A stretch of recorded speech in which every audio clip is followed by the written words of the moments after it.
കൂടുതൽ വാർത്തകളും വീഡിയോകളും കാണാൻ ഈ ചാനൽ സബ്സ്ക്രൈബ് ചെയ്യുക. കൂടെ ബെൽ ബട്ടൺ അമർത്തുക.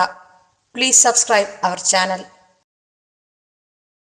ഏഷ്യ ലൈവ് ടിവിയിലെ ഫെങ്ഷു പ്രോഗ്രാമിലേക്ക് ഏവർക്കും സ്വാഗതം. ഇന്ന് നമ്മൾ ചർച്ച ചെയ്യുന്നത് അരോന മത്സ്യത്തെ പറ്റിയാണ്. ഈ അരോന മത്സ്യം എന്ന് പറയുമ്പോഴത്തേക്ക് നമുക്ക് ജീവിതത്തിൽ ഒത്തിരി സൗഭാഗ്യങ്ങൾ നേടിത്തരുന്ന ഒരു മത്സ്യമാണ്. അത് കറക്റ്റായിട്ടുള്ള ഒരു സ്ഥലത്താണ് നമ്മൾ അതിനെ സ്ഥാപിച്ചിരിക്കുന്നതെന്നുണ്ടെങ്കിൽ നമുക്കത് തൊഴിൽപരമായിട്ട് അഭിവൃദ്ധി തരും, പ്രൊമോഷൻ തരും, സാമ്പത്തികമായിട്ട് ഉയർച്ച തരും. അങ്ങനെ ഒത്തിരി നേട്ടങ്ങൾ നമ്മുടെ ജീവിതത്തിലേക്ക് അത് തരും. ഇതിലെല്ലാത്തിലും ഉപരിയായിട്ട് ഇതിനെ സംബന്ധിച്ച് ഒത്തിരി കഥകളെന്നല്ല സത്യങ്ങൾ തന്നെയാണ്. എൻ്റെ ജീവിതത്തിലും പല അനുഭവങ്ങളും ഉണ്ടായിട്ടുണ്ട്. അപ്പോൾ ഇതിൻ്റെ നിഗൂഢമായിട്ടുള്ളൊരു സത്യമാണ് ഇതിലുള്ളത്. ഇതെന്ന് പറഞ്ഞു കഴിഞ്ഞാൽ നമുക്ക് ഇപ്പോൾ ഒന്ന് രണ്ട് കഥകൾ ഞാൻ പറയാം. അതെന്ന് പറഞ്ഞു കഴിഞ്ഞാൽ വീട്ടിൽ ഇതണക്ക് ഒരു അരോന ഫിഷിനെ വളർത്തിയിട്ടുണ്ടായിരുന്നു.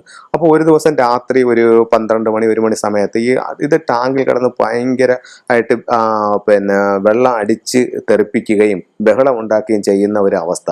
അങ്ങനെ ഗൃഹനാഥൻ വന്ന് നോക്കിയപ്പോഴത്തേക്കാണ് അരോന വല്ലാതെ കിടന്നങ്ങ് വയലന്റ് ആവുകയാണ് ടാങ്കിൽ കിടന്ന്. അങ്ങനെ ഇദ്ദേഹം പെട്ടെന്ന് ഡോർ തുറന്ന് നോക്കിയപ്പോൾ പുറത്ത് ഒരു കള്ളൻ നിപ്പുണ്ടായിരുന്നു. ഇദ്ദേഹം ഓടിപ്പോകുന്നതായിട്ട് ഇദ്ദേഹം കണ്ടു. അപ്പം ഇതിന് പുറത്ത് വരുന്ന സംഭവങ്ങൾ വേറെ ഇതിനെ ഗണിച്ചെടുക്കാനായിട്ടുള്ള ഒരു കഴിവ് അരോനയ്ക്കുണ്ട്. അതുപോലെ തന്നെയാണ് ഇപ്പം നമ്മുടെ വീട്ടിലേക്ക് ഒരാൾ വരുന്ന ആൾ വളരെ സന്തോഷകരമായിട്ട് ചിരിച്ചുകൊണ്ടായിരിക്കും വരുന്നത്. പക്ഷേ ഉള്ളിൽ നമ്മളെ പറ്റിയുള്ള ഒരു നെഗറ്റീവ് ധാരണയും ചിന്തയുമാണെങ്കിൽ ഈ അരോനയുടെ ടാങ്കിനടുത്തേക്ക് വരുമ്പോഴത്തേക്ക് ഇത് അതിനകത്ത് കിടന്ന് വയലന്റ് ആവും എന്നുള്ളതാണ് വേറൊരു സത്യം. പിന്നെ ഒരു സംഭവം ഉള്ളതെന്ന് പറഞ്ഞു കഴിഞ്ഞാൽ ഞാൻ ഒരു സ്റ്റാൾ നടത്തിക്കൊണ്ടിരുന്നപ്പോഴത്തേക്ക് അവിടെ വന്ന് എൻ്റെ അടുത്ത് ഒരു ലേഡി പറഞ്ഞതാണ്, അവർക്ക് ഒരു ക്യാൻസർ ഉണ്ടായിരുന്നിട്ട് അവർ കുറച്ച് നാൾ അതിൻ്റെ ട്രീറ്റ്മെൻറ്റിലായിരുന്നു. എന്നിട്ട് അവർ ട്രീറ്റ്മെൻറ്റ് കഴിഞ്ഞിട്ട് ചെക്കപ്പ് ചെയ്യാനായിട്ട് അവർ ചെന്നൈക്ക് പോയപ്പോഴത്തേക്ക് അരോനയ്ക്ക് ഒരാഴ്ച കഴിക്കാനുള്ള ഫുഡെല്ലാം ആ ടാങ്കിൽ ഇട്ട് കൊടുത്തത്. ലൈവ് ഫുഡാണ് അരോന കഴിക്കുന്നത്. അപ്പോൾ അതിന് ഇട്ട് കൊടുത്തിട്ടാണ് അവർ ചെന്നൈക്ക് പോയത്. ചെന്നൈയിൽ ചെന്ന് നോക്കിയപ്പോഴത്തേക്ക് ടെസ്റ്റ് ചെയ്ത് നോക്കിയപ്പോഴത്തേക്ക് അവിടെ ക്യാൻസർ പൂർണ്ണമായിട്ടും മാറിയിരിക്കുന്നു. അങ്ങനെ അവർ വളരെ സന്തോഷത്തോടെ തിരിച്ച് വീട്ടിലെത്തിയപ്പോഴത്തേക്ക് അരോന ടാങ്കിൽ മരിച്ചു കിടക്കുന്നതായിട്ടുള്ളൊരു അവസ്ഥയാണ്. അതായത് എന്ന് പറഞ്ഞാൽ ഈ വ്യക്തിക്ക് എന്തെങ്കിലും പ്രശ്നം ഉണ്ടെങ്കിൽ അത് സ്വയം സ്വീകരിച്ചുകൊണ്ട് ഇതിൻ്റെ ജീവൻ വെടിയുന്ന ഒരു രീതി അരോനയിൽ കണ്ടുവരുന്നുണ്ട്. അതുപോലെ തന്നെ വേറൊരു വ്യക്തി എന്നോട് പറഞ്ഞതാണ്, പുള്ളി ഒരിക്കൽ തിരുവനന്തപുരത്ത് നിന്നും വരുന്ന സമയത്ത് ഒരു സൂപ്പർ ഫാസ്റ്റ് പുള്ളിയുടെ വണ്ടിയിൽ ഇടിച്ചില്ല എന്നുള്ള രീതിയിൽ പോയി.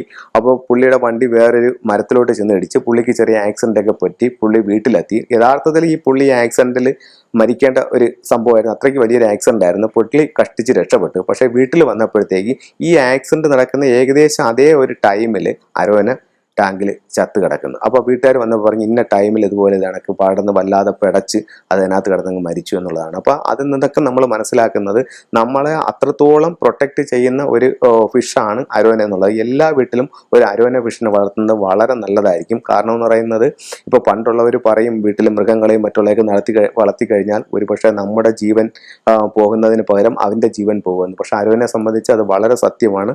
അതിൻ്റെ ജീവൻ ത്യജിച്ചിട്ടായാലും നമ്മളുടെ ജീവൻ രക്ഷപ്പെടുത്താനായിട്ട് അരോന നമ്മളെപ്പോഴും സഹായിക്കുന്നതാണ്. മാത്രമല്ല ഒരുപാട് സൗഭാഗ്യങ്ങൾ അരോന നമുക്ക് തരുന്നുണ്ട്.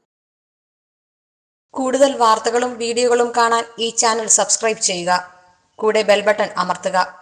Please subscribe our channel.